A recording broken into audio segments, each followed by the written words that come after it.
ELLIOTTFRANKSJeremy Corbyn vowed to get empty homes back into use to help fight homelessness. He said he would give local authorities the power to take them over and promised to provide every homeless person with a home. The leader highlighted Labour's policy of getting empty homes back into use as well as purchasing 8,000 housing association homes. He said, when you have, in the middle of an area where there is a lot of housing stress and many people rough sleeping, some luxury, glossy, glistening block built, sold off-plan to long-distant overseas investors who may buy and sell it before it's even built. Well, hang on, let's look at the social priorities here.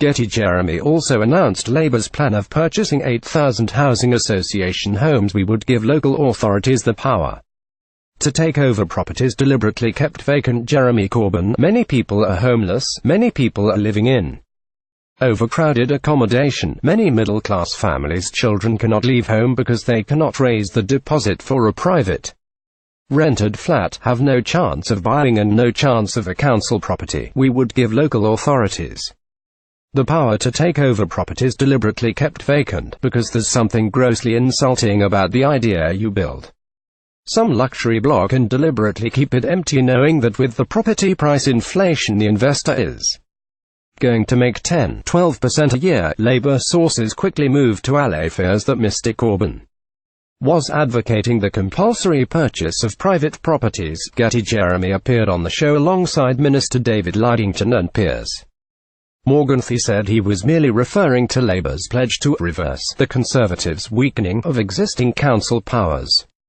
to agree empty dwelling management orders with owners.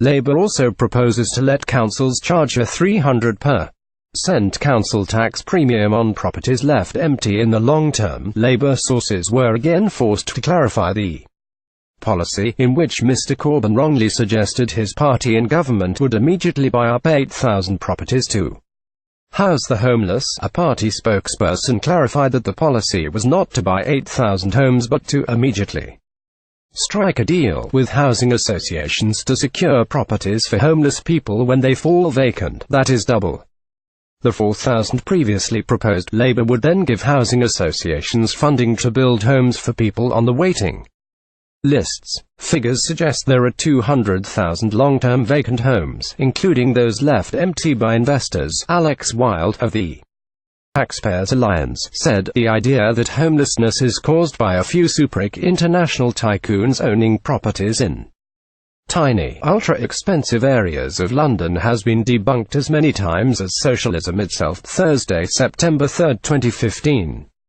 A spotted dog photobombs the Cutty-Sark in Greenwich. If he bothered to read the report his mayor of London published, he'd know that, and Conservative Cabinet Office Minister David Lidington said Tories had pledged to halve rough sleeping by 2022 and end it by 2027. He said, we have backed new legislation which is enabling us, with local authorities, to address the reasons people become homeless and sleep rough. He said his party wanted to prevent it, rather than try to deal with the problem when it occurs.